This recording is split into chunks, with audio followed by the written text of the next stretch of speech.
We're expecting another one. Could really use an Avenger on this one, you know?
Almost done with this one.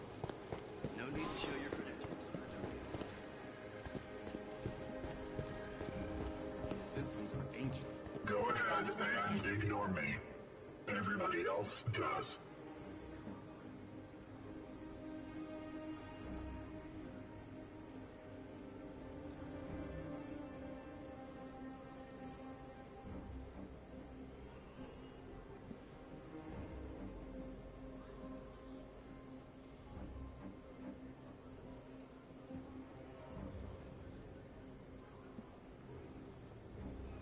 Want something else? I hope you don't.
Forget about me.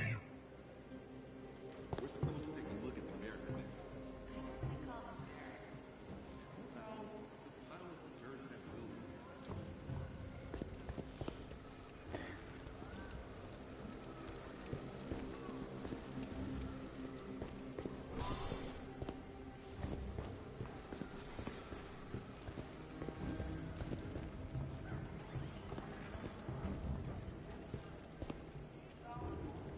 Switching over internal cipher key. Relay signal.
Avengers, several resistance fighters are trapped in the field.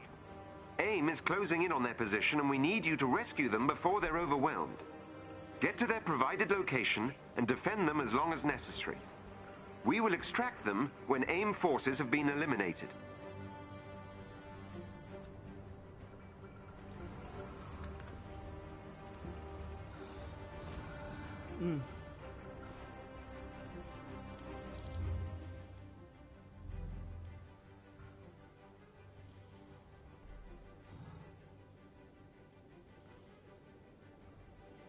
Sorry guys, I just thought I'd do something here.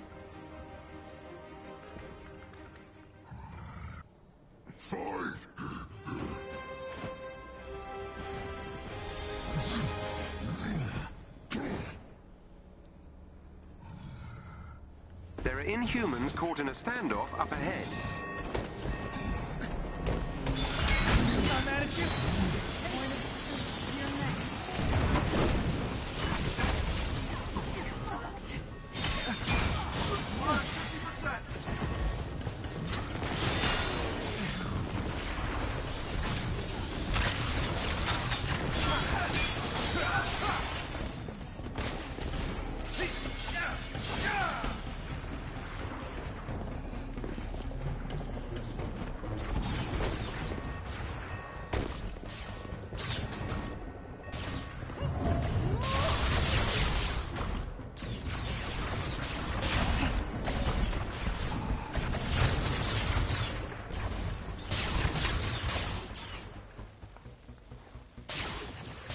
Okay. Backup has arrived. Protect those Inhumans.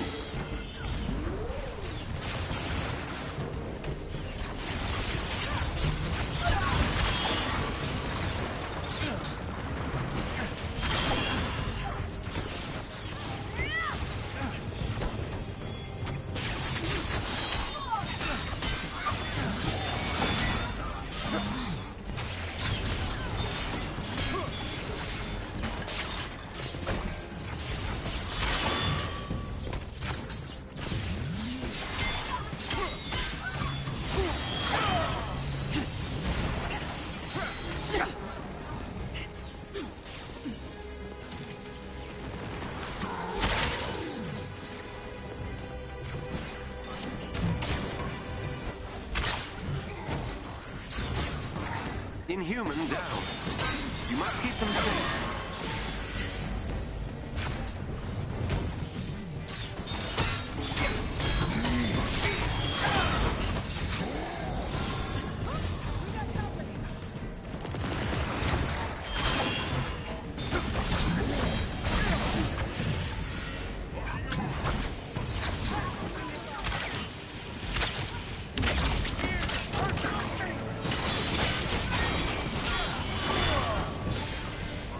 Oh, hold up, guys.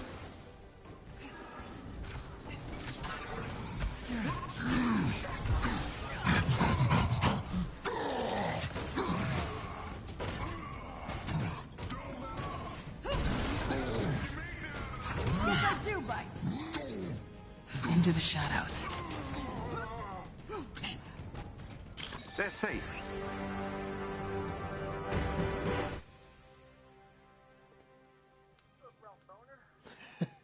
What's up, man? Alright, let me add AJ here, because he said he might wanna.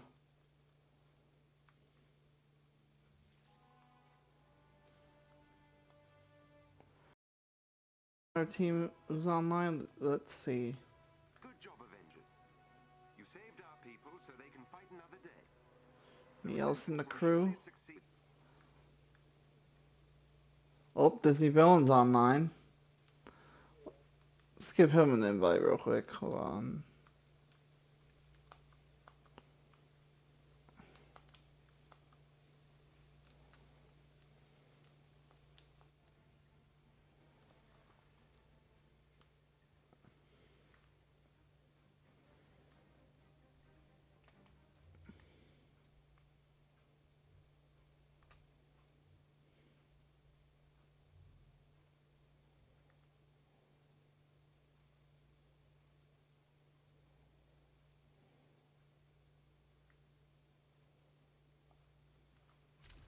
Hey. Oh, what's up? Oh, somebody in my... I'm on at 9. Oh, he'll be on at 9? Okay. Oh, my new friend I made the other night commented on my stream. Let's see what he said here. Hey, I'm about to leave a call and we'll be home about an hour or so. Alright, man. Yeah, maybe we can link up and play when you get home. Yeah.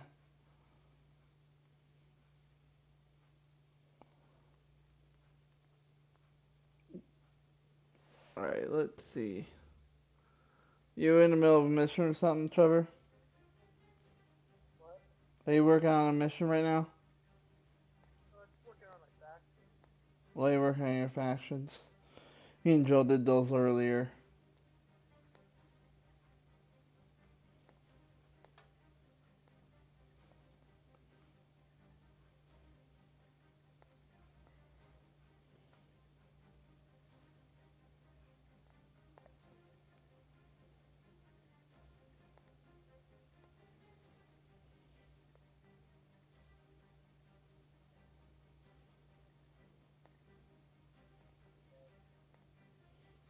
Oh, and I hate you. God. I saw Godzilla so Barney, the fire blast that restarted the floor. No more purple dinosaur. God. I'm saying that because I watched Godzilla vs. Kong. Okay. It was pretty good. I enjoyed it. That's good. And dude, that Black Widow trailer.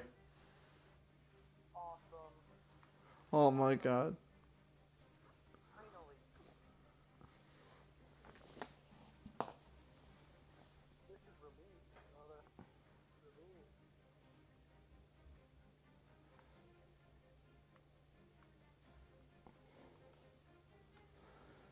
Oh my god. I gotta watch it again. Hold on. Oh,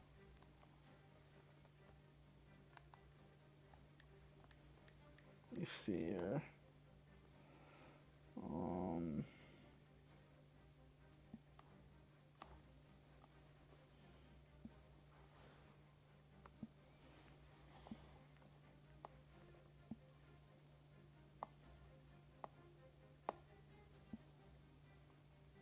Oh, Joel did some videos while I was at work today. Let's see what he did. yeah. His Godzilla vs. Kong review. And his Falcon Winter Soldier Episode 3 spoiler review. Hold on, let me...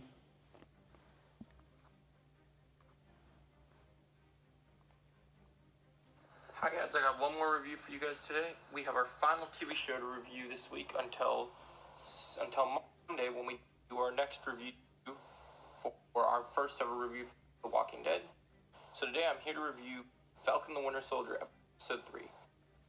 So guys, I enjoyed the first two episodes of Falcon the Winter Soldier. Very good Marvel TV. The character study is very interesting, very different from WandaVision. I've been very much enjoying it. Episode 3 comes out, like, you guys haven't seen nothing yet. This episode has brutal action sequences, because it's made by the same writers of John Wick. Good storytelling, and Zemo in this episode is absolutely fantastic, guys. So let's get into it. Baron Zemo in this episode breaks out of prison with Bucky's help. Then we get to go to Madripoor, a very well-known location to the X-Men universe. So that's really cool, guys. And the fight scenes, like I said, Shannon Carter appears in this episode, and she is badass. She is stabbing knives into dudes and throwing batons, and there's shootouts. You definitely get your John Wick choreography feel. And Zemo, not only is awesome in this episode because the actor is, of course, fantastic, but also he gets a fight scene in this episode, guys. That's right, we finally get to see what Zemo is like with the purple mask on, and we see him in action, and it's amazing, guys. And then we have this awesome cliffhanger at the end of the episode, which sets up episode 4, which is going to be cool, guys. I'm going to give Falcon the Winter Soldier a 9.8 out of 10 lightsabers, guys. This is an almost near perfect episode. It's the best one we've gotten so far, and it sets up the next episode, which will be really cool. Also, the big question is, because everyone's all into these theories, right? Who will the power broker be, and how will they tie in to the new story? Right? How will they connect to John Walker, which looks, I want to say John Walker looks a whole lot better in the Captain America outfit this week. I don't know if they made the mask different or what they did to it. They changed something with it. He looks a lot better in it, and I think it's going to be pretty cool when he becomes a U.S. agent, which is my theory. That's happening pretty soon. So we got 3 episodes left, guys. When the general came in at the end of the episode to basically tell Bucky he's here for Zemo from Wakanda, we knew things was getting real. So episode 4 is looking pretty promising. Great action scene, great banter between Bucky and Sam. I specifically love the callback to the "Can you move your suit up" scene in Civil War, where this time Bucky's sitting in front with Zemo, and Sam's like, "Are you gonna move your seat up?" And then Bucky says no. So yeah, it's funny. Even though a 100-year-old soldier guy, he still got his petty grudges. So yeah, guys, Falcon the Winter Soldier was awesome. Can't wait to see episode 4. I'm going to watch this episode at least 4 more times, guys. I hope you guys enjoyed it. Also, please remember to like, share, and subscribe, and follow. And also, remember, make lots of those memes about Zemo dancing because it's just great. And we'll see you in the next video. Thanks for watching. Make all the memes of Zemo dancing. Oh man, that's funny.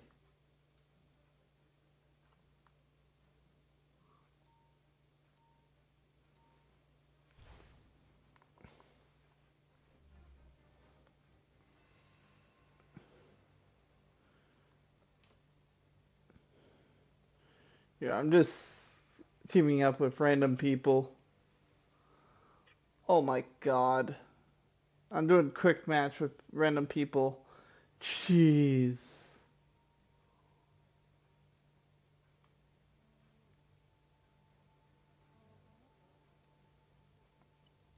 Really?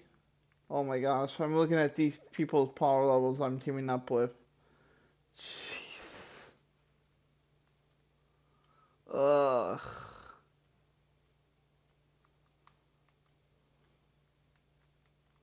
It is not.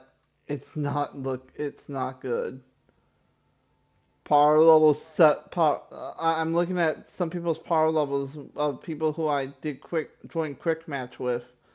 Power level Power level 7 Hawkeye, power level 1 Thor, and power level 14 Captain America. Yeah, I know.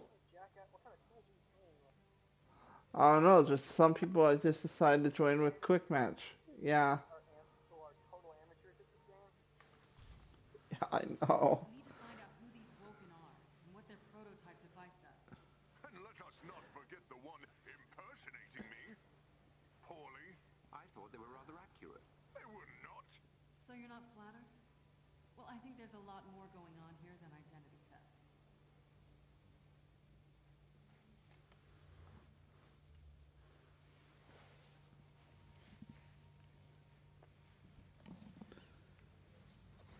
I thought I'd be Black Widow just because if I'm not sure today, I felt like it.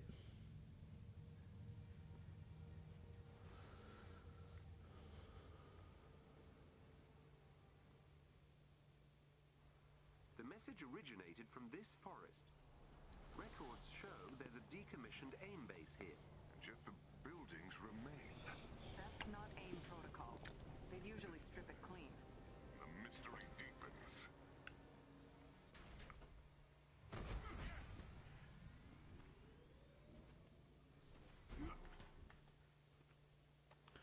Alright, I gotta come up clutch with my teammates here. This doesn't feel I know they're all pretty low power levels, so I gotta come up clutch just in case they go down. Let's take them out!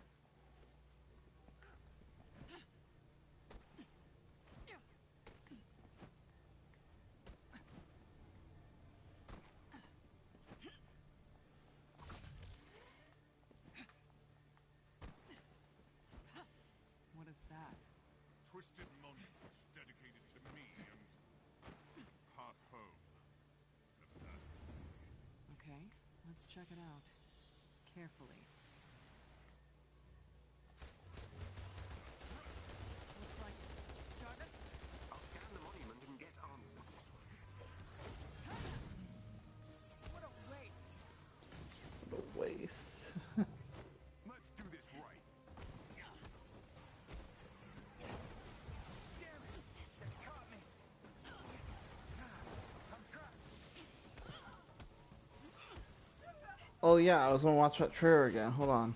I was gonna watch that trailer again. See if I can find it.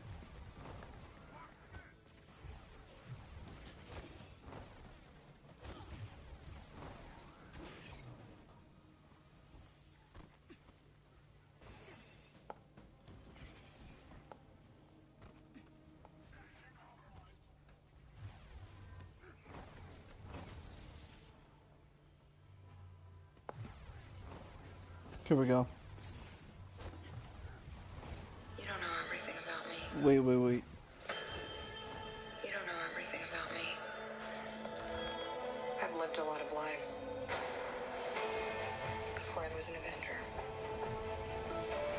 Before I got this family. I made mistakes. Choosing between what the world wants you to be.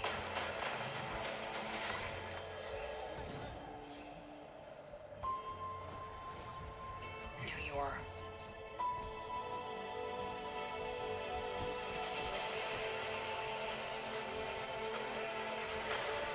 We have to go back to where it all started. Where did you think I was all this time? We have unfinished business.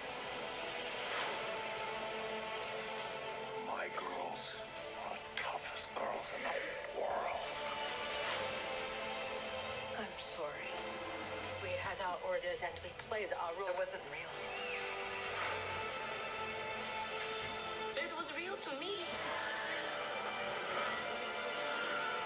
To me, you were everything. Bring her home. Put your seatbelts on. Such a room.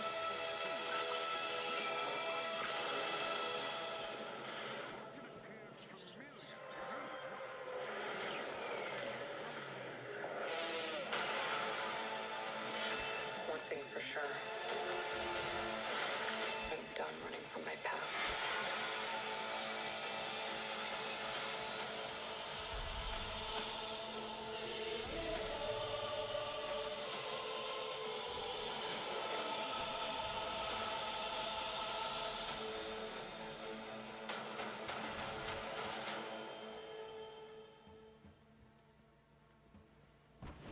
Oh, can't wait.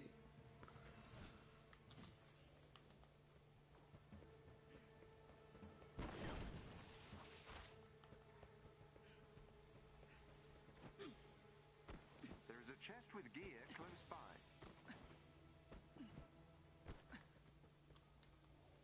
They do not stand a chance.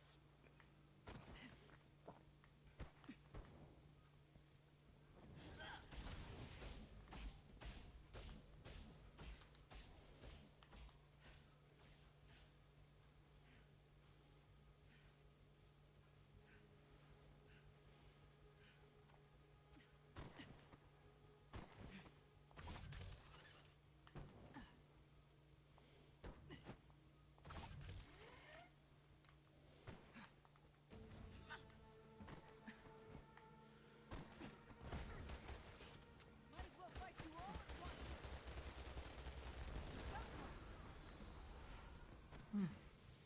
Look for a chest containing special resources nearby. Man.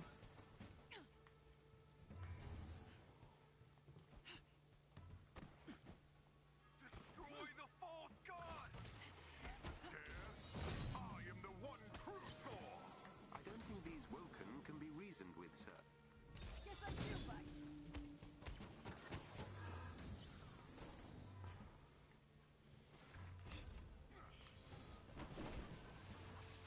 Alright, I'm gonna play it again. I just love it so much. Hold on. You don't know everything about me. I've lived a lot of lives. Before I was an Avenger. Before I got this family. I made mistakes. Choosing between what the world wants you to be.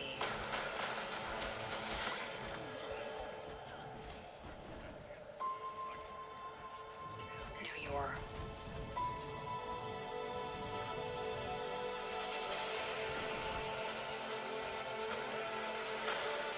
We have to go back to where it all started.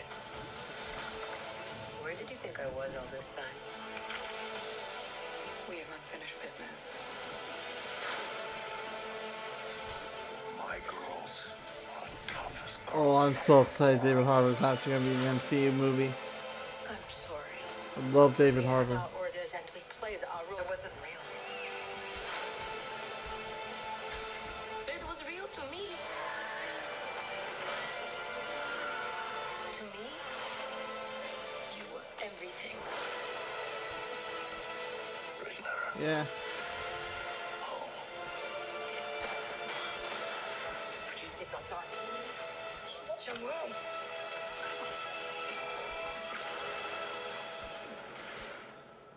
Yeah.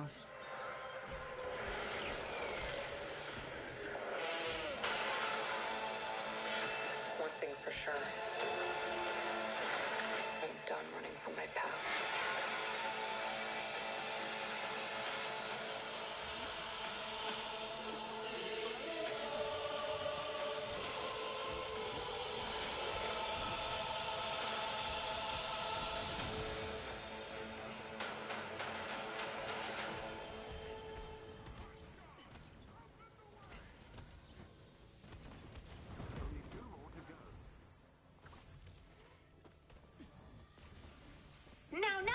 Oh no, what am I doing? God. I don't want to watch anymore. God damn it. Okay.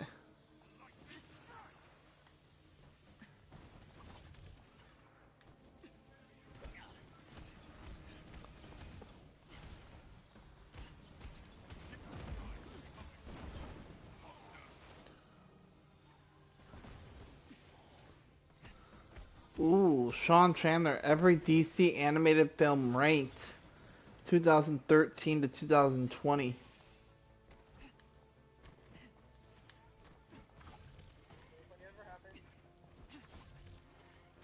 Let's see what he has to say.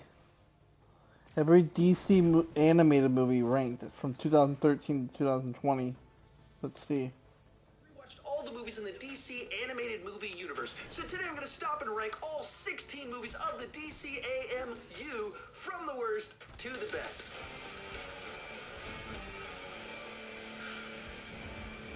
Hi, my name is Sean, and I started this channel because I was driving everyone around me crazy talking about movies way too much. If you can relate, you're probably in the right place to consider clicking that subscribe button. With that in mind, go ahead and join me down below in the comment section. Share your ranking of all 16 DCAMU films. This is the continuity that runs from 2013's Flashpoint Paradox until this year's Apocalypse War. My list isn't the right list, it's just my list, and I would love to see yours.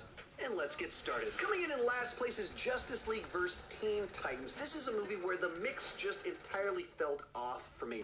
This entire continuity is obviously a lot more mature and rated R, and the inherent nature of the Teen Titans is a little bit more youthful, and I don't think they figured out quite how to balance that with this film. It still has some of the ultra-violence and Damian Wayne's head getting fried, and then it also has the juvenile elements of times that you expect kind of from Teen Titans. Beyond that, they clearly wanted to do a Teen Titans movie that focused on the characters, but they didn't trust them to take the lead, and so they created a scenario where the Justice League are in it, and they have to face the Justice League, but not really. And then just in general, I'm not a big Trigon fan, and plot lines that lean heavily into Raven and her dad and the conflict there, I don't care for them much, so there was just nothing really here that I liked all that much. Number 15, Batman Bad Blood. This is a movie that just had way too many characters and plot lines going on for its runtime. On the one hand, it's trying to kind of bookend the Damian Wayne plot line, but it's also introducing two new characters and giving them origin stories. When you do that, your plot lines start competing with one another, and so every time it introduces a new idea, it just has to move on to the next one. So there's no depth to any of it. So for me, this was a movie that maybe would have worked well as a two-parter where each of these plot lines could have had their own film, but as is, it was just hollow and shallow for me. Next up is Wonder Woman Bloodlines. This is another film that tries to do it all and accomplishes very little. It kicks off by giving just a little bit of her origin story, then jumps forward 5 years, and she's established as a hero, there's a villain's established, and we just kind of go straight into the action. And it just feels like there's too much kind of going on with all of these different villains coming after her, so none of them are properly developed. It's just assumed that we know who they are and their relationship to her. So even as we kind of go through it, and there are some twist reveals and explanations for things, it's too little too late.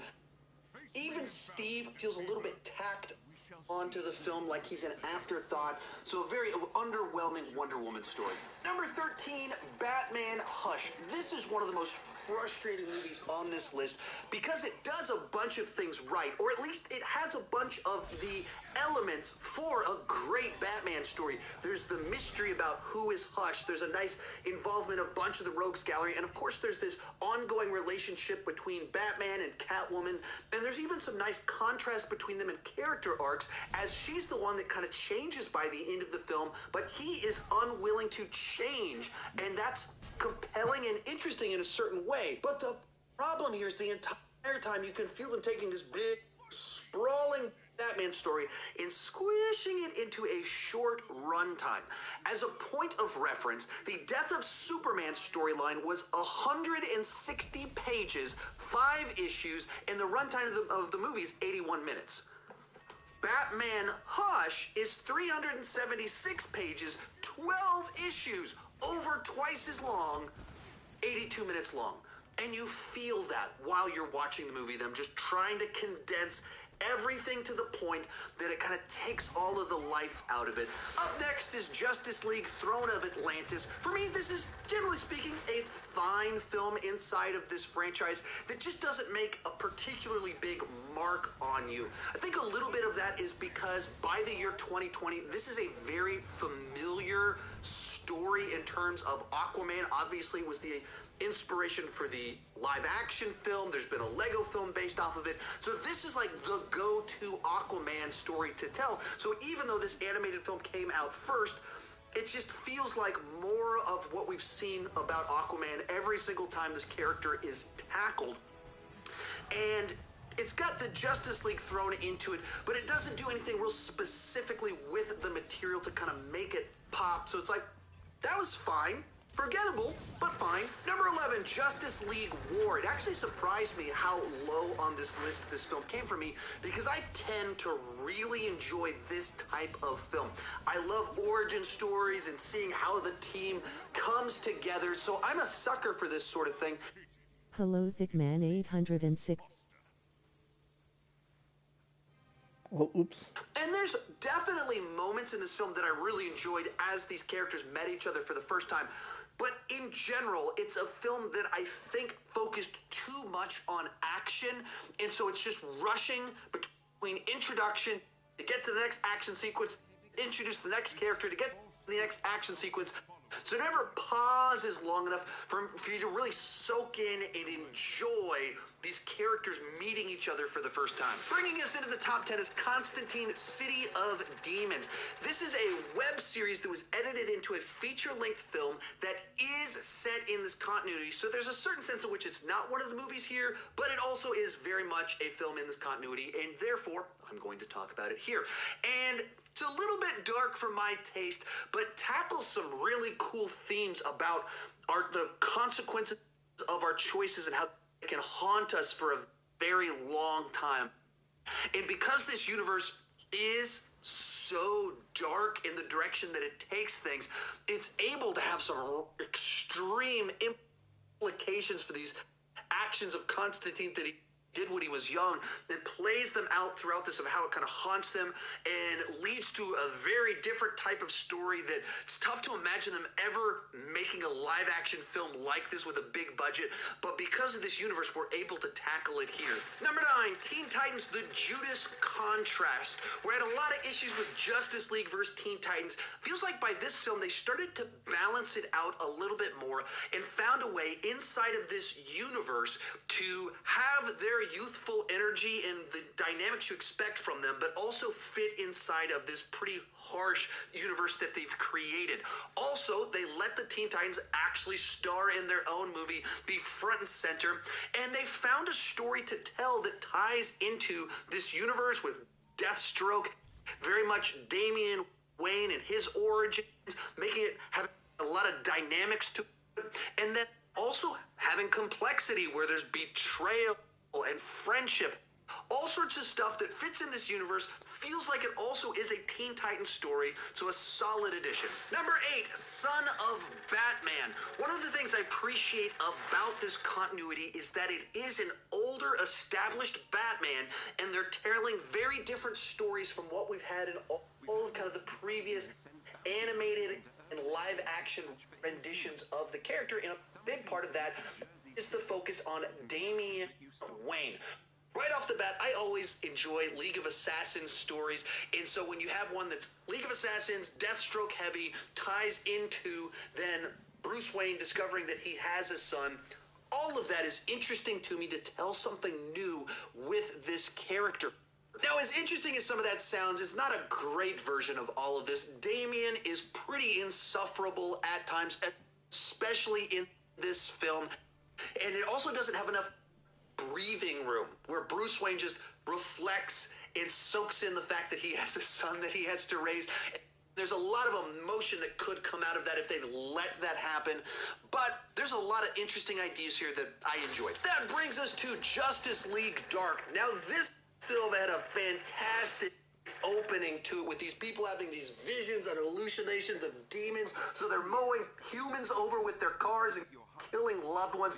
Made a huge mark. The rest of the film wasn't quite as memorable to me as that opening, but still a solid addition and a great introduction to characters like Zatanna and Constantine inside of this universe.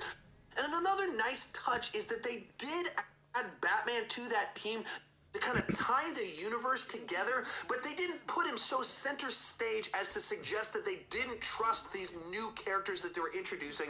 So another solid film that kind of went in an even darker direction. Number 6, Suicide Squad Hell to Pay. Because it's rated R and this universe is designed to be for adults, this movie is able to just have a lot of chaotic and violent fun. It is a movie's about bad guys being controlled by a sociopathic bureaucrat, and it has all the fun with that very dark premise that you can imagine.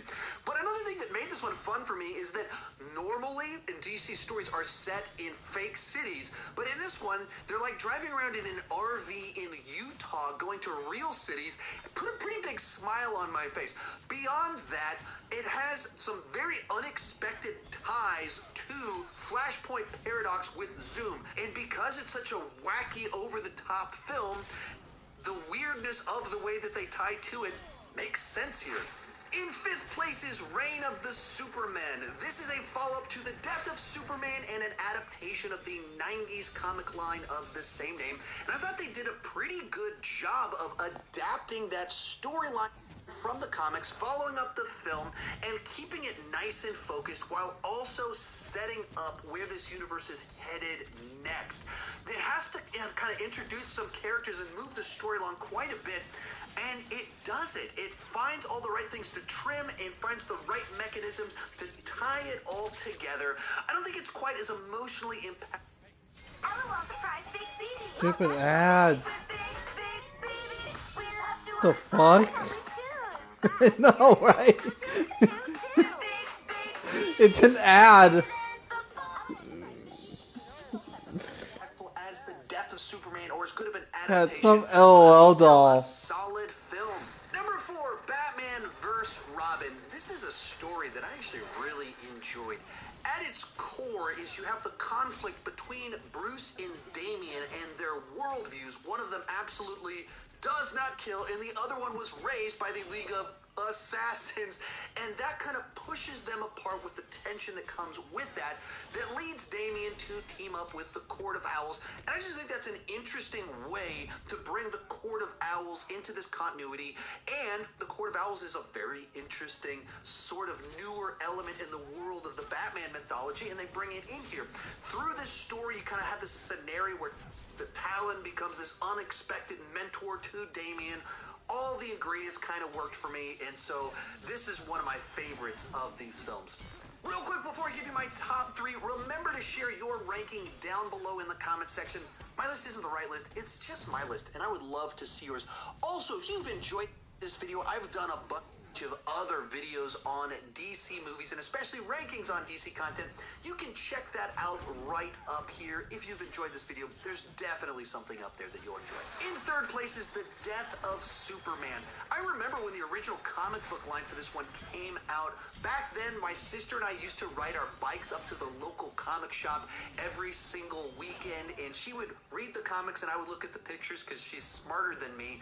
And so this has always been one of those iconic Superman storylines for me. This film has the advantage of the source material itself being very basic and straightforward. Therefore, the director and the writers didn't have to simplify the material, but they were actually able to expand upon it and improve upon the story that was found in the comics. Because of that, they're able to flesh out and put a lot more depth to the relationship between Clark and Lois, even kind of giving Lex Luthor a little bit more to do in the story. And by the time you get to the end of it, it's one of the most emotionally resonant films in this entire franchise. Our runner-up is Justice League Dark Apocalypse War. I wasn't originally planning on rewatching all of these movies and doing this ranking, and then I watched this movie and I thoroughly enjoyed it and wanted to rewatch all the films just so I could see this film again in the context of this continuity. Thus, this ranking exists. But what I love about this film is it's so much the opposite of the MCU, which I love, but it's so dark and willing to kill off characters that we absolutely love in ways that they are not coming back. Right out of the gate, our heroes, somewhat through their arrogance, fail miserably. Some of them die horrible deaths to actual full-blown apocalypse on the earth. And through the final battle, once again, you just see horrible deaths and you see villains doing heroic things. It is full-blown adult. It is dark. It lives up to its title entirely. And by the end of it, it closes out the continuity so much so that my reaction to watching the movie end was, man, I gotta rewatch all these movies. But coming in first place is Justice League The Flashpoint Paradox. The film that started this continuity remains the best film in the franchise. And a big reason for that is it just has really interesting and great source material. The Flashpoint storyline is just a lot of fun, where Barry Allen goes back in time, saves his mom, and messes everything up. The big standout here for me is, of course, Thomas Wayne as Batman. I love that concept and the execution of it as this very, very dark, drunken Batman that kills people. Even just the little ways in which Thomas Wayne learns about Bruce and notes get passed back and forth. Just powerful, powerful stuff. It explores all these kind of what-if scenarios that could have happened if the continuity had played out differently. That it's just fun to explore, and it gives a reason for it to exist. This is the movie out of all of these that I've rewatched by far the most times. Granted, it is the first one that came out, so it's had more time to be rewatched. But just the nature of the story, this is the one that I put on most regularly, and so it comes in at number 1. If you've enjoyed this video and want more like it, you can check out some of these playlists right over here. I've done a bunch of other DC rankings. They're right over there. Thank you so much for watching, and keep talking movies too much. Okay. Oh, all 8 DC movies ranked. Oh, Justice League Snyder Cut better be up there. Stop and rank all 8 upcoming Well, DC I'm gonna films based on my excitement. I'm gonna be pissed. If he doesn't put Justice League high up there, I'm going to roast him in the comment section in this video. Upcoming DC films based on your excitement. My criteria going into this was basically if I could watch one of them right now, which is the one that I would want to watch immediately, and what's the one that I could hold off until I had seen all the other films. That's basically it. My list isn't the right list, it's just my list, and I would love to see yours. And let's get started. Coming in last place is Aquaman 2. Of all of these films, this is the one that's coming out furthest away. Oh, this is all the DC movies in terms of excite. Oh, this isn't. Hold on. We don't know anything about it besides it's coming, and therefore you don't have a targeted. Has he reviewed? Has he done a rank of all the DC films?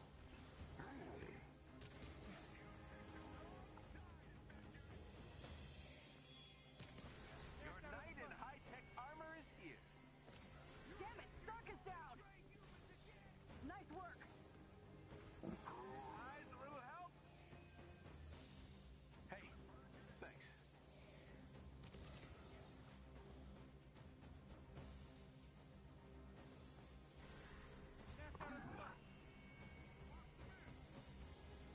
I owe you one!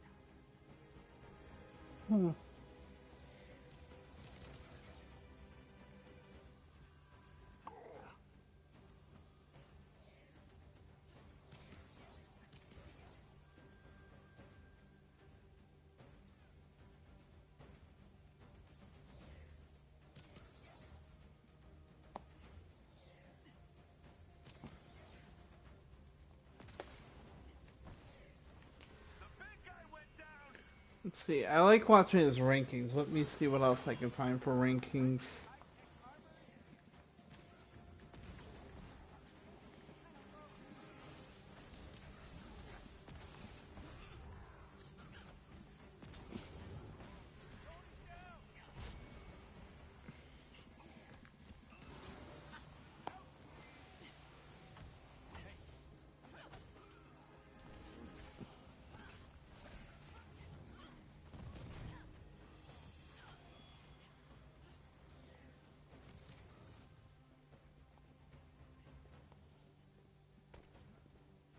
Damn it, Stark is down!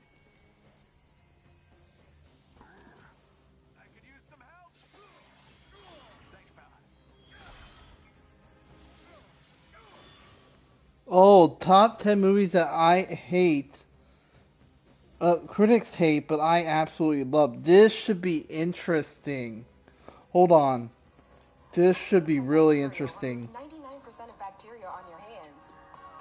It's a Top 10 Tuesday, so today we're looking at the top 10 movies that critics hated, but audiences loved. Oh, but audiences loved. Oh, okay. Hi, my name is Sean, and I love to talk about movies way too much. With that in mind, go ahead and join me down below in the comment section. Share your picks for the 10 movies where you see the biggest gap between critical hate and audience praise. As I was putting my list together, I looked at kind of the Rotten Tomatoes scores, the cinema score, and that's kind of a poll of people as they come out of the theater having seen the film. I looked at the box office trajectory where they're going up despite reviews going down, and then just kind of anecdotal experience experience and my perspective of the people that I've talked to and the conversations I've had.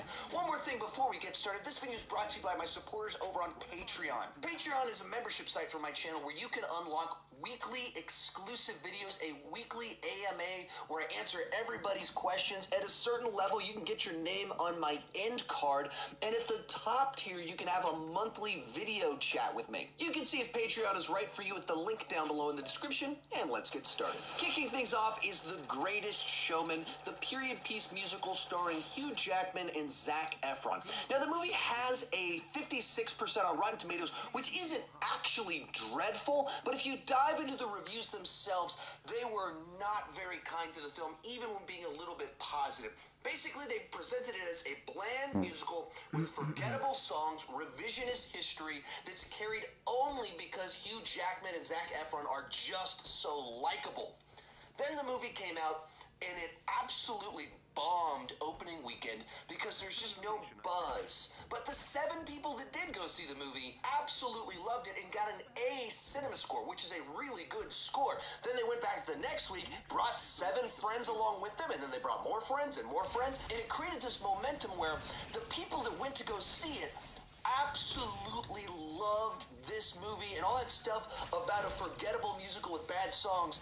The target audience could not disagree more with the take of the critics. My wife, in fact, literally went to go see this movie every single week for about 2 months straight, and she's not someone that does that kind of thing. Number 9, Space Jam, a combination of Looney Tunes, Wait, what? NBA stars of the 90s, Critics hated Space Jam? Pre-scandal R. Kelly that only got a 43% on Rotten Tomatoes.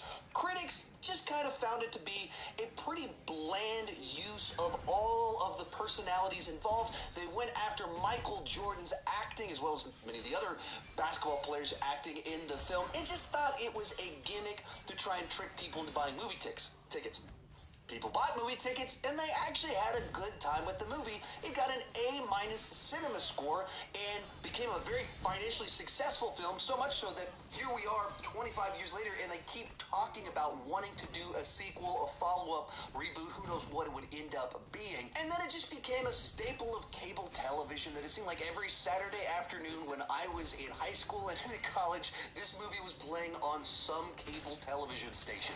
Number 8, National Treasure 1 and 2. These are the Nicolas Cage adventure films from about 15 years ago. A little bit infamous for having the plot point about him stealing the Declaration of Independence because it had a treasure map on the back of it. Now, it seems like critics couldn't get past some of the stupidity inside of the concept, so it only has a 46% for the first movie and only a 36% for the second film. However, both films were massive hits. The first one did $350 million. The second one did $450 million. And this was a while ago, and that was a lot of money for a movie like this to make. Both also received an A- on cinema score. And this is one of these film franchises that everyone you talk to thinks it's really stupid and dumb. And everyone kind of has a lot of fun with it, whether it's just a guilty pleasure franchise or just solid family entertainment that kind of leans into its silliness while kind of having a nice patriotic bend to it. People seem to enjoy these movies while the critics really didn't. Number 7, Die Hard with a Vengeance. This is a movie I was actually really surprised to learn that it's rotten on Rotten Tomatoes. No, it's got a 52%. That's not dreadful. It's not really all that good. But the disparity here is that this is widely regarded as one of the best action movie sequels of all time. Some people even think it's better than the original Die Hard. That is usually considered one of the best action movies of all time. And so much so that, like I said, I didn't even realize that it had a negative reception when it first came out from the critics, because these days, most people are just very positive about this film and think it was a nice, different take that added something new to the franchise, explored the character in a different way. But back in the day, critics just thought that they were stretching the concept too thin and didn't have enough new to add. For a more recent example, Venom. I put up a poll yesterday asking of course Venom's gonna make this list. In this list, and absolutely one of the most common responses was Venom, the Tom Hardy comic book movie. Now, when critics went to see it, they only gave it a 29%. They were vicious, tearing this movie to pieces about its script, plot, and just the overall tone, feeling like it didn't know what it wanted to do. And then audiences went to go see it, and it way overperformed. It's a movie that only cost $100 million, and it made $850 million, which is a very profitable film. And it seemed like the target audience got exactly what they wanted. It is a B+ cinema score, which is a solid cinema score. So this is one of those examples where critics went in and they just saw a mess, but audiences saw just a wildly entertaining, weird comic book adventure that was a little bit offbeat, didn't play by the rules that critics are looking into, and so they had a good time. Bringing us into the... I was totally stranded. Stupid ads. The fuck? Started buying Charmin Super Mega Roll. Charmin Super Mega Roll is 6 rolls in one and lasts so much longer. Enjoy the go with Charmin. Guaranteed to fit or your money back. Top 5 is Bad Boys 2. At the peak of Will Smith's career and at the peak of Michael Bay's pre-Transformers career, they decided to reunite and give us Bad Boys 2, and critics hated it and only gave it a 23%, which is a really bad Rotten Tomatoes score. Tearing apart the plot, they thought it was overlong, it was over the top, the humor didn't land. Then audiences went to go see it, and they gave it an A cinema score, which is fantastic.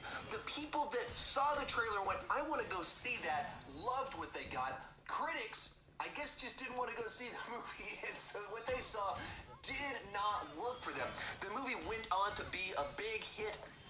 At its time as a rated R action movie, it made a ton of money, and of course people have been talking about this film for years and years and years, and just earlier this year, a few months back, we finally got a sequel to it, that this one actually won over the critics and had a really good Rotten Tomatoes score. Number 4, Hook. Back in the early 90s, Steven Spielberg decided to tackle the Peter Pan mythology and cast Robin Williams as a grown-up Peter Pan.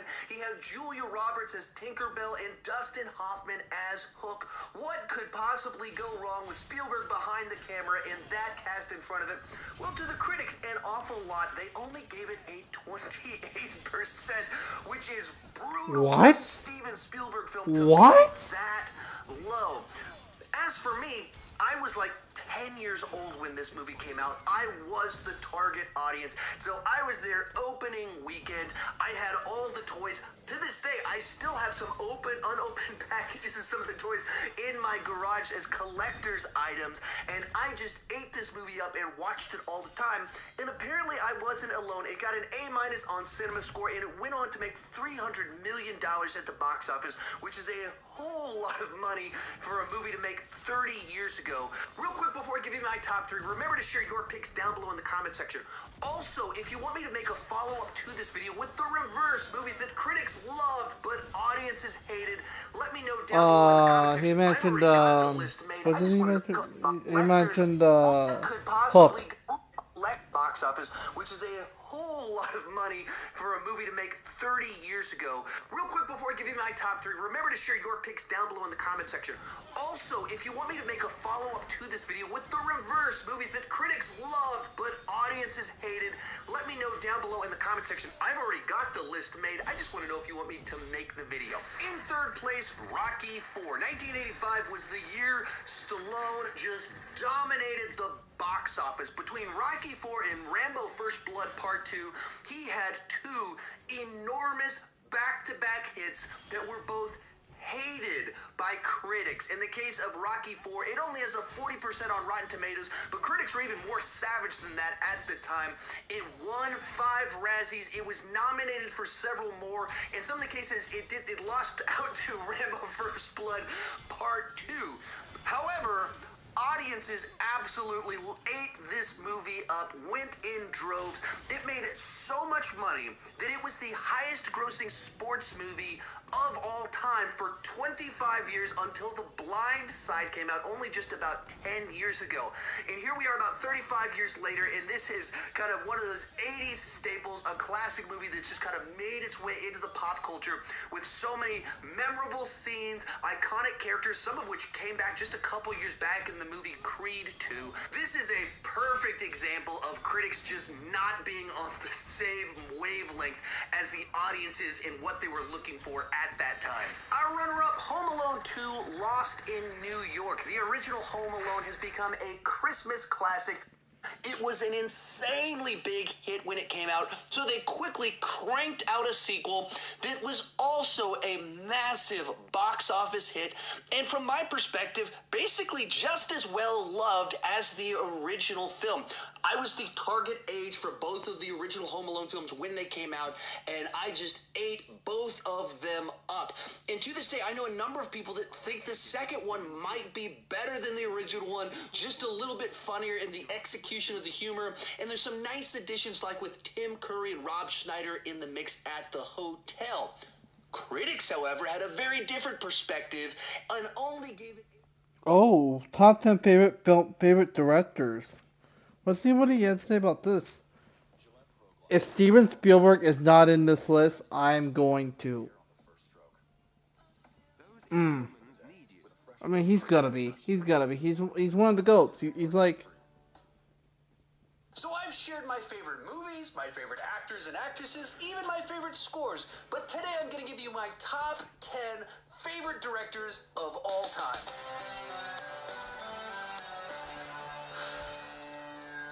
Hi, my name is Sean, and I love to talk about movies way too much. With that in mind, go ahead and join me down below in the comment section. Share your favorite directors of all time. As I go into this, this is not a list of the best directors of all time. It's my favorite directors, the ones who have made the most movies that have meant the most to me. So if you're wondering why one of your favorite directors or one of the greatest directors of all time isn't on this list, just because they're not one of my favorite directors of all time.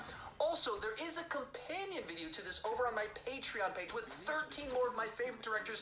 Join at any level over at Patreon, and you can unlock that video. The link is down below in the description, and let's get started. Kicking things off is John Woo. Now, this might seem like an out-of-the-blue pick for my top 10 because I don't talk about him a whole lot on my channel. But that's because I kind of focus a little bit more on big franchises, and his big franchise movie that he's associated with is Mission Impossible 2, which is the worst of that franchise. But he did a whole bunch of amazing action movies in the 80s and in the 90s that were so influential and formative for me back when I was growing up and falling in love with film.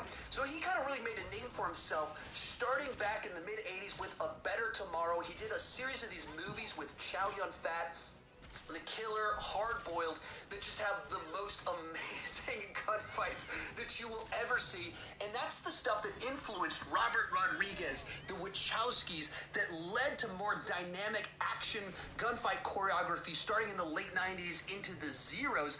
And it goes back to what John Woo was doing. Now, people pick on him with the dubs and the slow-mo, but when he was in his prime, it was incredible.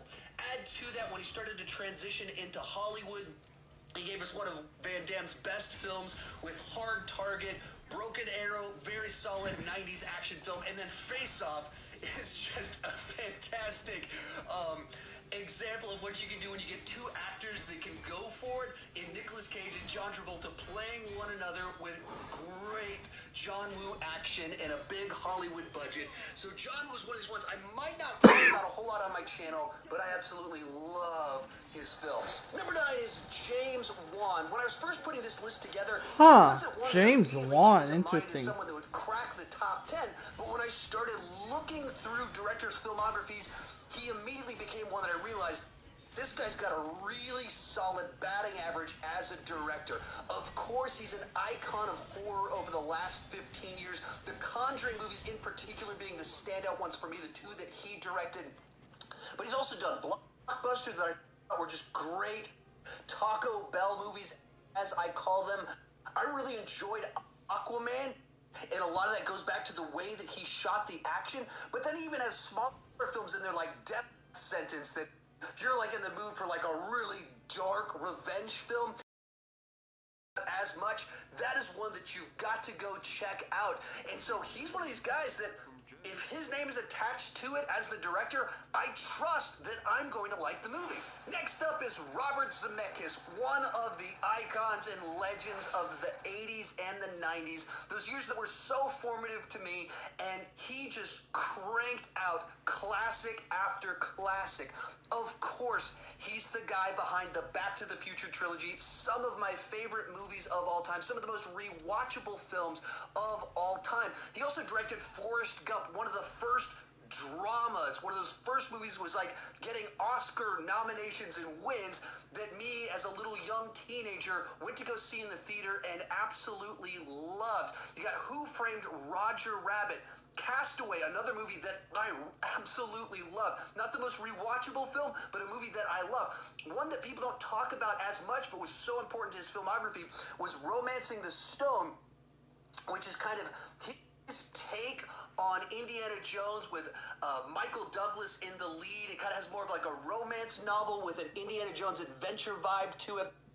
Put it all together, and you've just got a great set of films. Number 7 is Brad Bird. What makes him interesting on this list is he directed both animated as well as live action films and done a great job with both. Going all the way back over 20 years ago, he did Iron Giant, a movie that wasn't a big hit when it came out, and everyone seemed to have discovered on home video afterwards.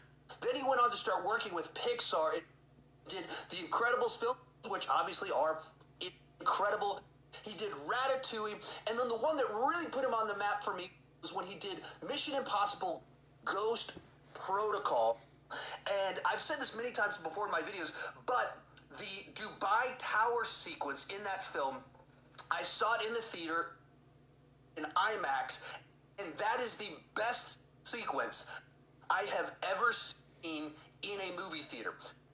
And he just absolutely delivered. It was pure his direction, using the IMAX format to full edge of your seat potential, as well as being really funny at the same time. So when they announced that they were doing a new Star Wars movie, Brad Bird was actually my number 1 pick to direct Episode 7. Then we have Richard Donner. This is someone that I don't feel gets discussed enough when we're talking about iconic directors. Because if you stop to think about it, he's someone that made a major impact on multiple genres spanning several different decades. First off, obviously, he directed the original comic book movie blockbuster in Superman, the movie, that so much of the genre, as we know of it, goes back to what he did with that film. Superman the movie is still to this day the archetype of the perfect superhero film origin story, and we watch it before we make almost any one of our films. Jump forward a few years, he directed The Goonies, this just iconic family classic film. Then a couple years after that, he did the Lethal Weapon franchise, which most people consider one of, if not the greatest, buddy cop action franchise of all time. Add to that, he also did like Maverick in the 90s, Conspiracy Theory. So this is a guy that's touched on a bunch of different genres, made a massive impact on cinema, and I think more people need to talk about it. Did you know the source Stupid of odor in your ads. home could be all your soft God surfaces? damn it. Febreze Fabric Refresher eliminates odors. Spray it on your rugs, your curtains, your furniture, all over your home. Febreze Fabric Refresher for an all-over freshness you'll love.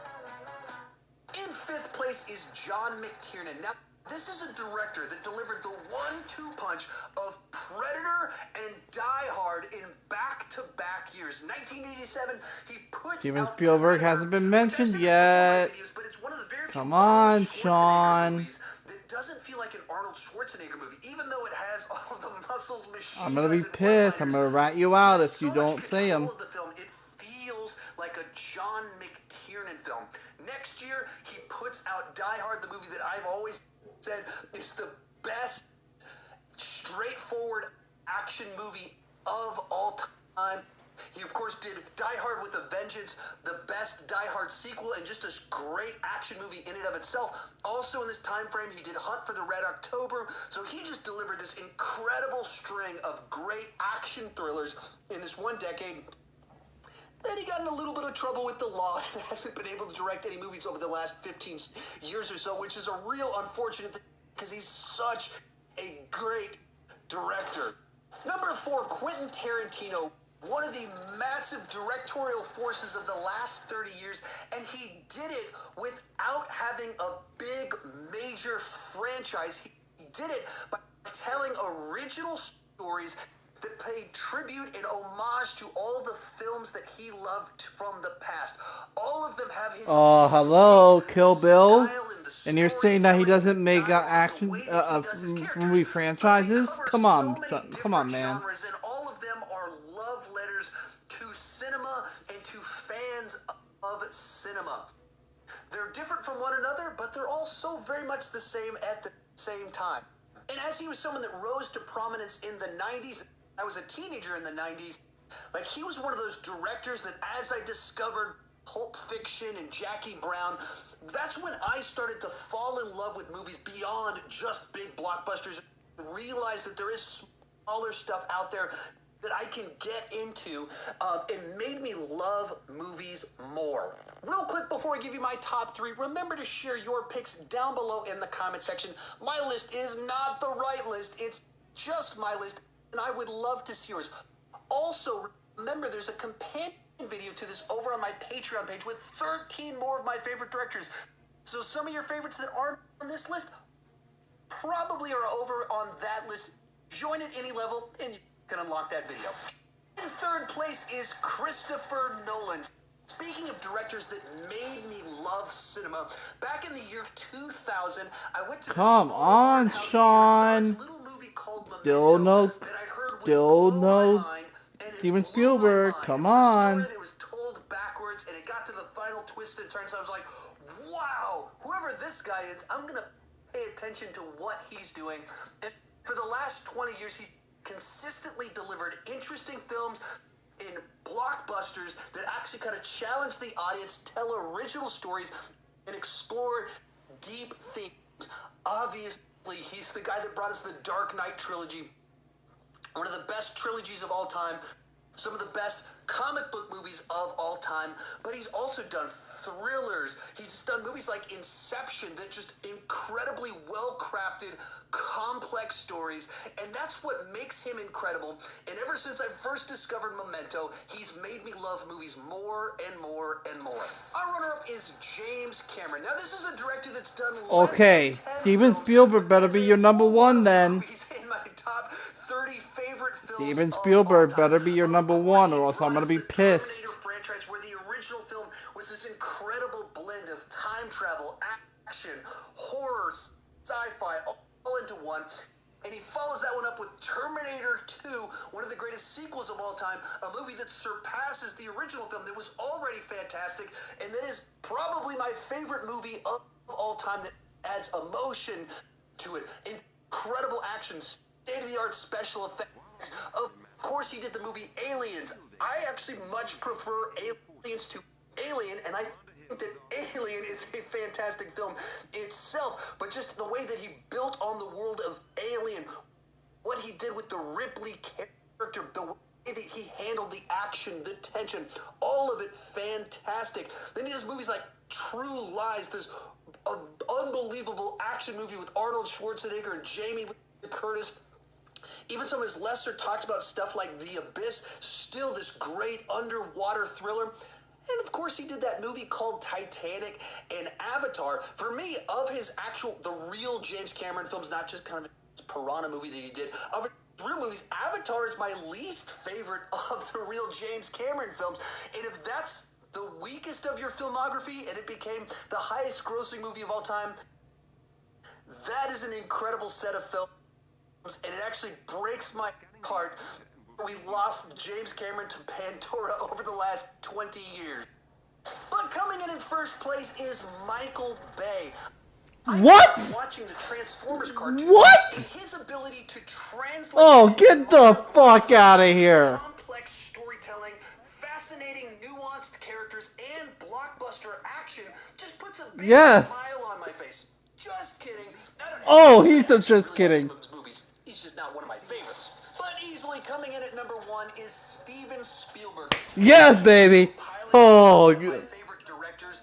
Almost everything about it was really, really tough, except picking my number one. I was gonna say, oh God. Because he just has so many movies that to me are the best or one of the best of their genre and of a whole bunch of different genres. You've got Jaws, E.T., Raiders of the Lost Ark, as well as Last Crusade, Jurassic Park, Saving Private Ryan, Schindler's List, and you could just keep going on and on and on of movies of different genres that are absolutely fantastic. Like for me, something like Minority Report that is this great sci-fi adventure film is only mid-tier Steven Spielberg. When you have a movie like that on almost anyone else's filmography would be a top film, and it's just like mid-tier for me, that's a director that has just consistently been putting out fantastic films and has just so much diversity and versatility in what he's able to do and able to do with excellence. Once again, when I look at my top 30 favorite movies of all time, it's just Steven Spielberg movie after Steven Spielberg movie, covering so much ground. So without question, he comes in at number 1. Remember, there's a companion video to this. Okay, I was gonna say, when he said Michael Bay, I was gonna be like, what the fuck?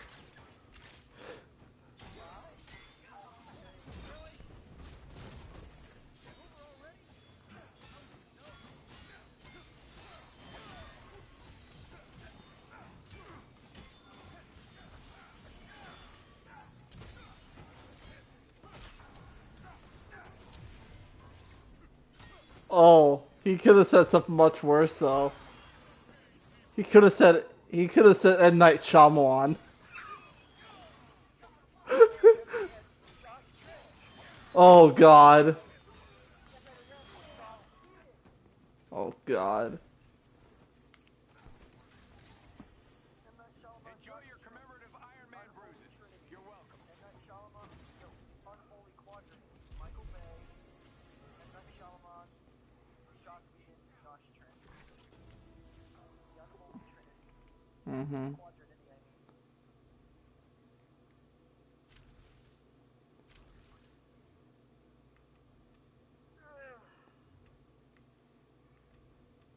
Unholy Quadrinity of movie directors.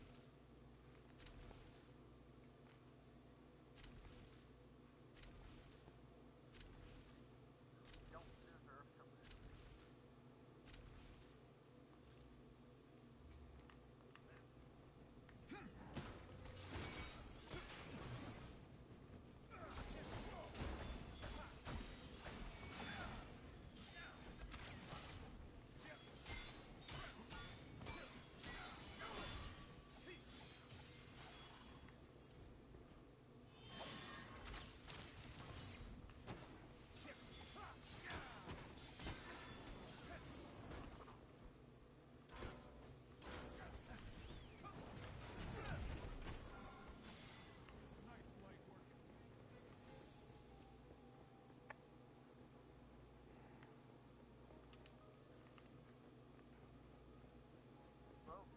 I'm here.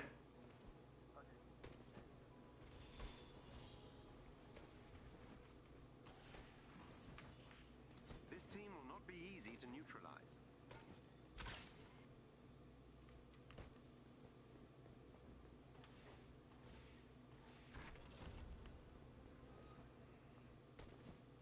One of our shield allies nearby could use some help.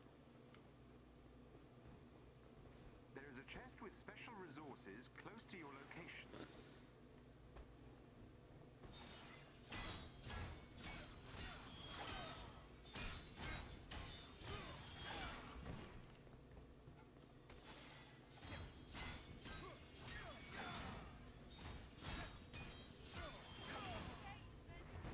That did it.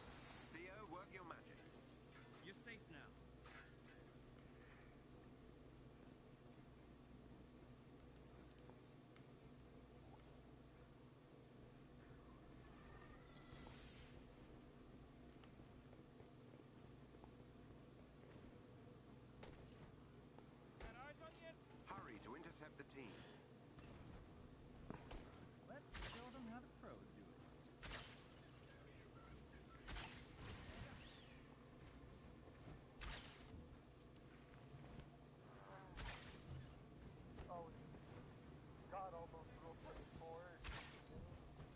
Yeah, what the fuck? The Cats one. I don't even want to look. I was like, that one was bad enough. The movie was bad enough. Don't even get me started.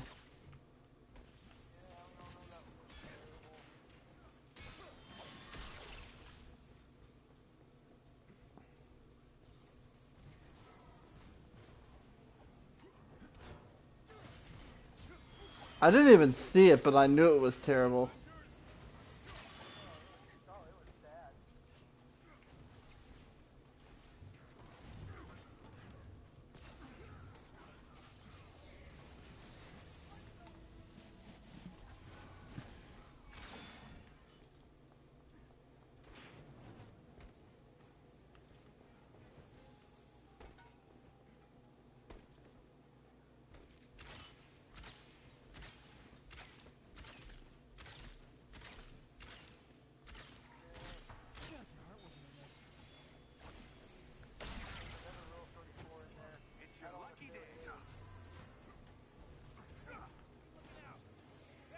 Oh, Barney and Friends.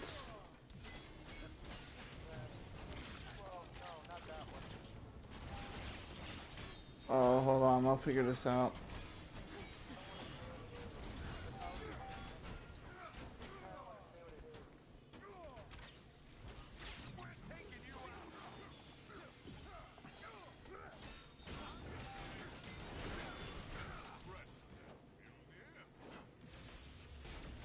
I'll figure this out. It was...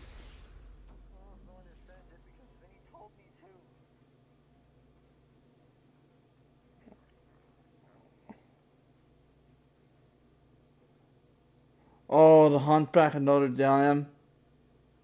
The team is aware of your presence. Be on your guard.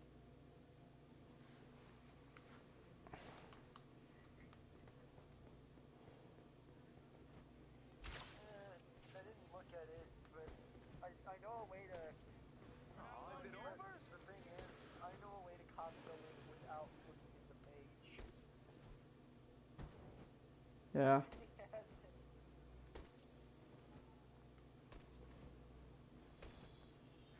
They're so out of their league.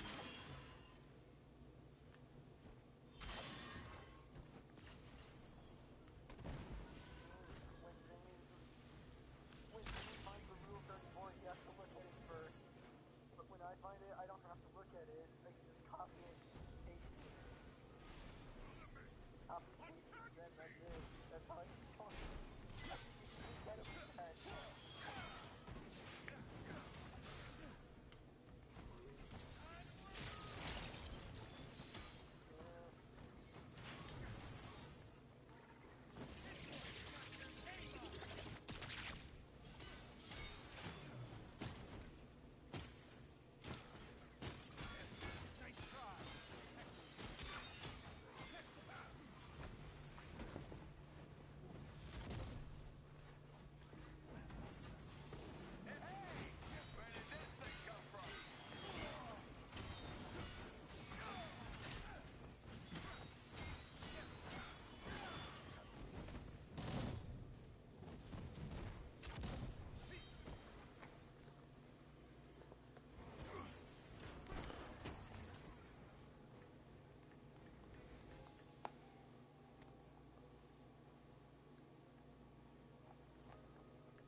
Oh, here we go. MCU's movies ranked. This should be interesting. He better either put Civil War, Endgame, and Winter Soldier up there. This week, the third Marvel Cinematic Universe film of the year, Spider-Man Far From Home, swung into theaters. So today we're going to stop and rank all 23 MCU films from the worst to the best.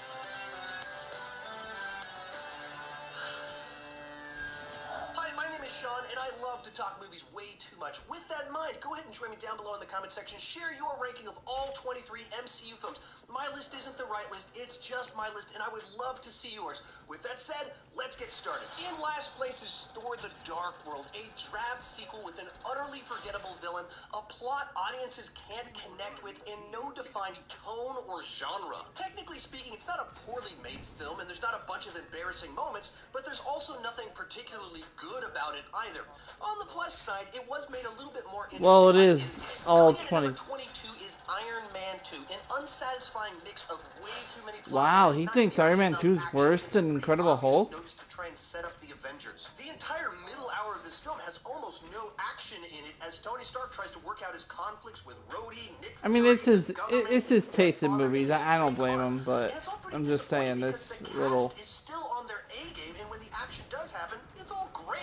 Next up is Guardians of the Galaxy Volume 2. I know a ton of people love this film. I'm just not one of them. A lot of the humor felt like they were trying too hard to just copy the magic of the first film. Ego spends way too much time delivering exposition and taking naps, and I don't even know what they were going for. The way they structured the story, it didn't really give me anyone to root for.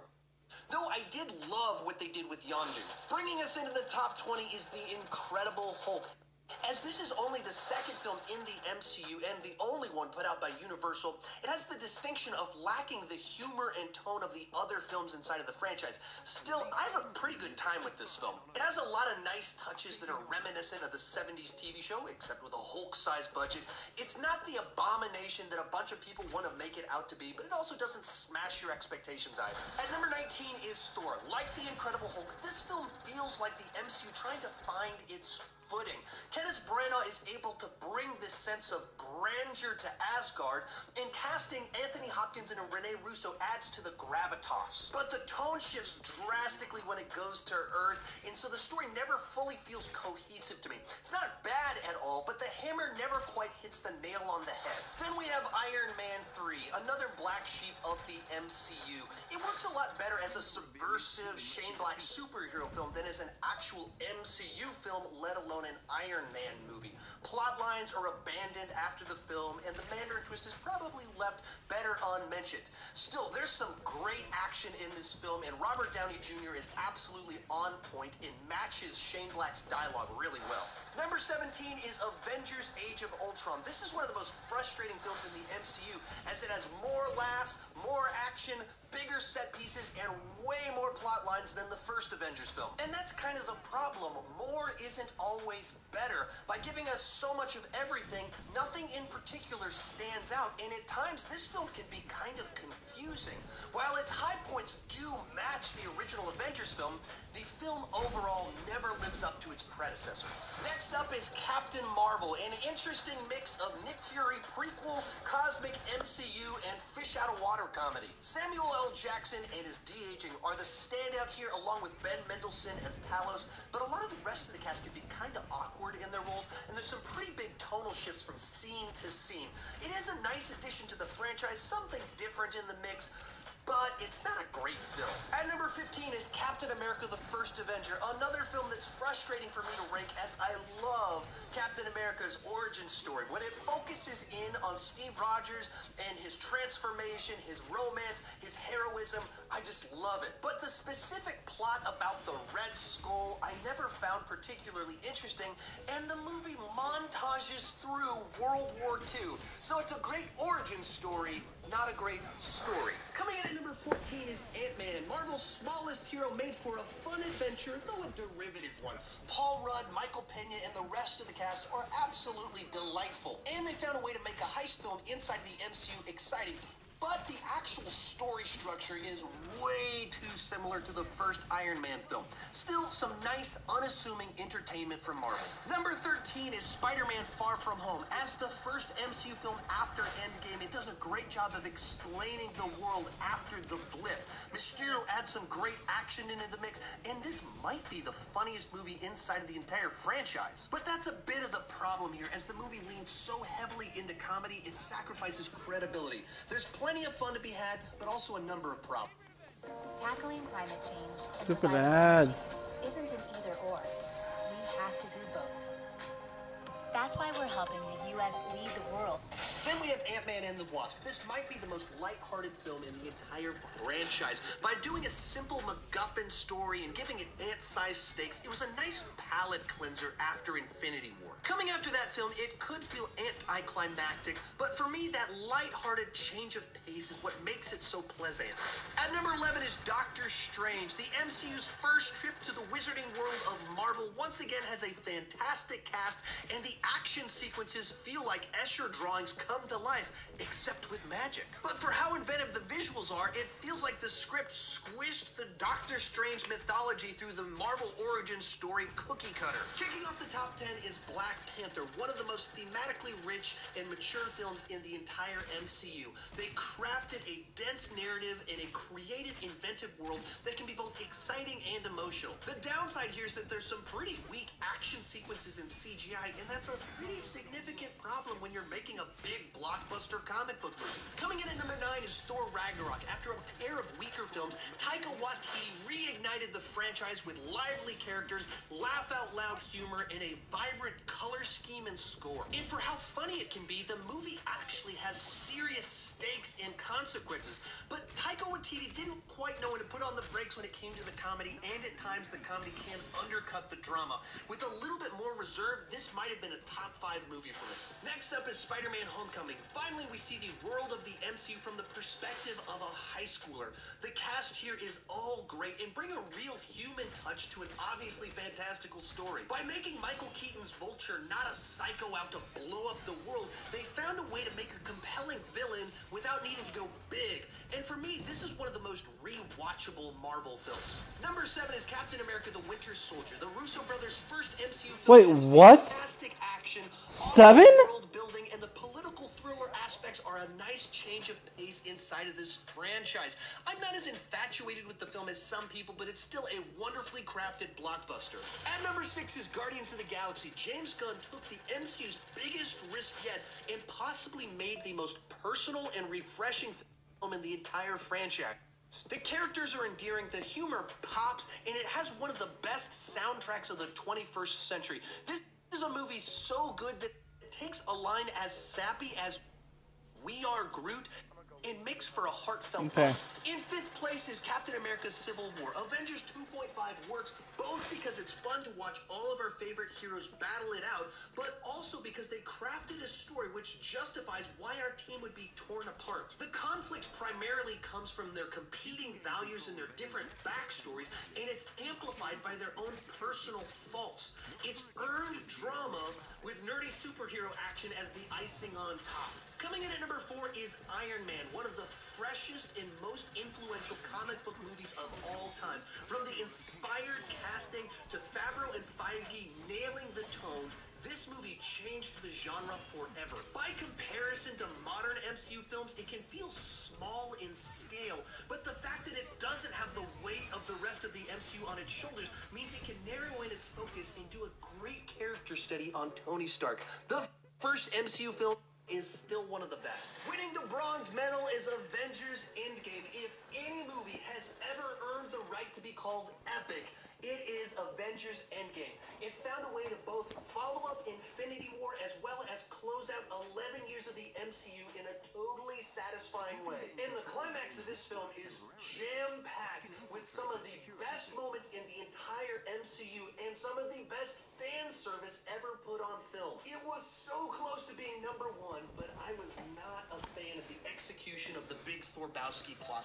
Our runner-up, The Avengers. Whedon and Feige pulled off what no one had done before, a superhero team-up blockbuster. Oh, so Infinity War is going to be his number 1. But that allows for plenty of room for superhero fun. 7 years later, I still think this film has some of the best banter, and the pure heroism of the finale of this film is an absolute joy. But in first place, Avengers Infinity War. Here, the MCU delivered one of the biggest and most comic booky films of all time. But the real magic here is how much time is spent developing Thanos. With a massive cast, a great villain, and a truly shocking ending, this film is a dream come true for superhero fans. So for me, it easily comes in at number 1. If you enjoyed this ranking, check out that playlist right over there with more MCU rankings. I got the heroes, the villains, the finales, all that fun stuff. If you enjoyed this video, there's definitely something over there that you will love. Thank you so much for watching, and keep talking movies too much. My name is Dr. Tara Graff.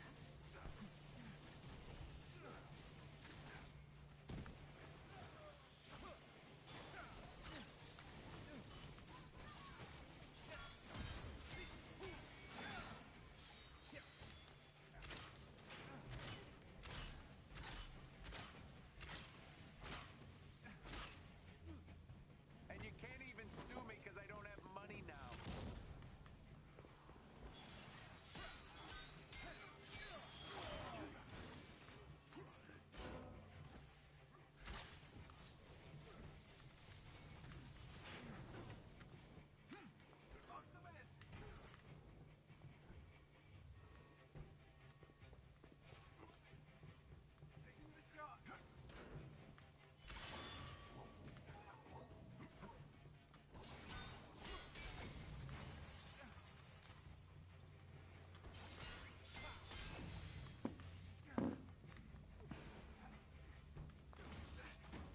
Head for the terminal so I can get you inside the lab.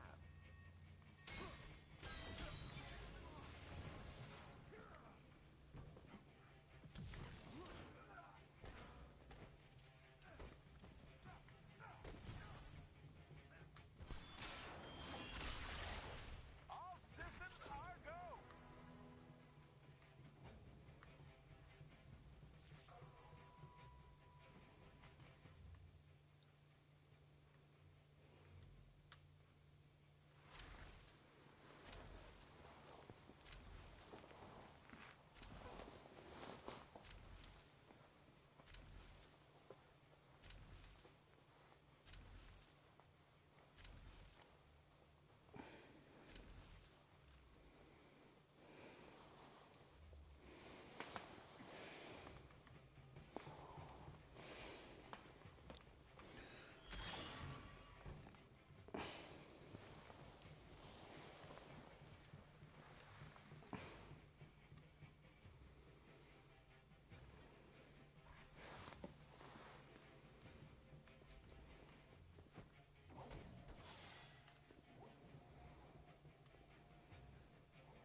AIM's network is equipped with a multi-point authentication system. I need access to multiple terminals. The more the better. AIM will attempt to initiate a shutdown protocol if they gain access to the terminals. You cannot let them.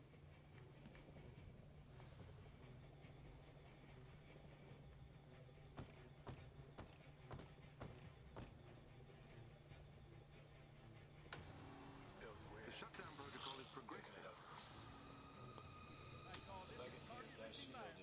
Just a couple days ago, Zack Snyder's Justice League finally debuted on HBO Max, and we can see his complete vision for the film.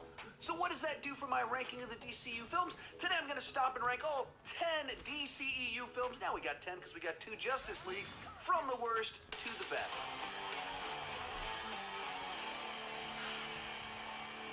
Hi, my name is Sean, and I love to talk about movies and TV way too much. With that in mind, go ahead and join me down below in the comment section. Share your ranking of all 10 DCEU films. My list isn't the right list, it's just my list, and I would love to see yours. And let's get started. Easily in last place is Justice League 2017. A hodgepodge Frankenstein of monster of a movie, and an embarrassment for everyone that thought that any of this was an improvement over what Zack Snyder had been working on. That's awful. Just awful. Clearly, the WB got cold feet. They brought in a director that was not remotely compatible with Zack Snyder's style, gave him a pair of safety scissors, duct tape, and crayons, and told him to squish Zack Snyder's epic into a small frame, and what we got was barely watchable when we saw it 4 years ago, and in light of this new release, just as ridiculous that it even exists. Coming in at number 9 is Suicide Squad, another victim of the WB executives getting cold feet in trying to change a movie that had already been shot. I got a bad feeling about this. According to David Ayer on Twitter, they basically took this film away from him, reworked it in the editing room, changed the storytelling, reshot the ending, and created a product totally different from what he set out to make. Not a great plan. One that uses pop songs to cover up for a lack of character development, and so you just get a movie that has some nice characterizations, but does not work on a story level whatsoever. Next up is Wonder Woman 1984. This one is really frustrating because there's sequences in this film that are great. From the writing to the direction to the acting, they're just top notch. Excellent! But the film as a whole aims so high that it can't even come close to its lofty ambitions, and in trying to grab them, it sacrifices credibility and logic all throughout the entire film. Bogus. And by the time you get to the end of it, there's just no possible way that this film is compatible with the rest of the DCEU. Coming in at number 7 is Batman v Superman: Dawn of Justice Ultimate Edition. Another frustrating film for me because there's so many things about this movie that I love or thoroughly enjoy, but at the same time, it's a film whose ambitions far exceed its execution and which is trying to do so many different things with just one movie that it's so jam-packed that the plot has to be convoluted and complex to squeeze it all in. You've made a huge mistake. So it just gets over the top in the way it all plays out, which is frustrating because there's some phenomenal action sequences in it. It has some emotional moments. Some of the dialogue I think is really strong. The actual story with all this stuff crammed into it doesn't fully work. Then we have Aquaman, an unashamedly goofy and campy adventure that I had a pretty good time with. What I really appreciate about this film is that it's like one part globe-trotting Indiana Jones film, it's one part Shakespearean adventure, and all of it told with like vibrant, bright colors. Now, at times, it can go for some low-hanging fruit that can be a little bit fishy. I thought my jokes were bad. But for me, its raw energy is just infectious. It might not be the best film on this list. It's not a classic, but it is a good time. In 5th place is Birds of Prey, and the long title I can't remember. Now, I know a lot of people hated this movie on the internet. I just wasn't one of them. It reminded me a little bit of Guy Ritchie's early films Snatch and Lock, Stock, and Two Smoking Barrels, except set obviously in the DC universe and featuring practical stunt work. Even the John Wick guys came in to work on several of the sequences. So for me, it was a nice change of pace that wasn't about saving the world or even saving a city. It's small-scale, underground crime, all told with a ton of energy, a hyperactive style that I found to be a nice little distraction. Next up is Shazam. Now, this movie is one part big, one part superhero movie, one part family drama, and all parts fun because of Zachary Levi's ability to play such a fun character as this kid that looks like an adult that is gaining superpowers. I went into this movie pretty sure I was going to get some good laughs out of it, but what I wasn't expecting is just how family focused it really was and how much emotion that was going to actually care about Billy's journey with his newfound family, and that's where the movie really pays off in the 3rd act, and what made this movie a little bit special. Real quick before I give you my top 3, remember to share your ranking down below in the comment section. My list is not the right list, it's just my list, and I would love to see yours. Also, I've done a bunch of other DCEU rankings, the final battles, the heroes, the villains, all that fun stuff. You can check it out right up here in this playlist. I've also done stuff like ranking all the Jokers. If you love DC movies, if you love rankings, you'll find something up there that you'll enjoy. In 3rd place is Wonder Woman, a movie that I went into very skeptical. Patty Jenkins and the crew absolutely pulled it off. A big part of it is because of the chemistry between Gal Gadot and Chris Pine. You absolutely buy into their relationship, their mutual respect for one another. Each of them as individuals are such defined characters that you understand what they want, their strengths, their weaknesses. add to it. You've got a bunch of phenomenal action throughout the entire film. It's a movie that has something to say. Now, the first two acts are better than the third act. It does kind of end on a low point, but those first two acts are really, really good. Our runner-up is Man of Steel. This is a movie that it took me a little while to warm up to. I always enjoyed it because I love the Superman character and I enjoy Zack Snyder's style. But when I first watched it, I didn't know how to process it at first, but every single time I rewatch it, I like it just a little bit more and a little bit more. I like it a lot. A big part of that is because it just found a way to explore Superman from a different perspective, all of it told with just like a nice sense of nostalgia to it, and of course with Snyder's visual flair for action, giving us possibly the best Superman action that we have ever seen. And then the cherry on top of the whole deal is Hans Zimmer's score, which is my personal favorite of Hans Zimmer's scores. Put it all together and you just get a great superhero movie. But coming in first place is Zack Snyder's Justice League. I absolutely loved it both times I watched it, and every time I thought about it and talked about it, I liked it a little bit more. Zack Snyder pulled off a 4-hour superhero epic. You did it! Congratulations! That is better than the theatrical cut of Justice League on every single level. And what's so great about this film is that it spends time establishing the characters and establishing every single plot point and building out this rich mythology of this world of the DC extended universe. So as you move into the second half of the film, everything pays off so well because you care about the characters and you understand the plot points. I can't believe that there's actual producers out there that thought they were improving the movie by doing whatever it was that they had Joss Whedon do to this film back in 2017. This is one of the great superhero movies of all time. Therefore, it comes in at number 1. If you enjoyed this ranking and want more like it, check out that playlist right over there. I've ranked the final battles, the heroes, the villains, the Batman movies, the Jokers, all of it right over there. Thank you so much for watching, and keep talking movies too much.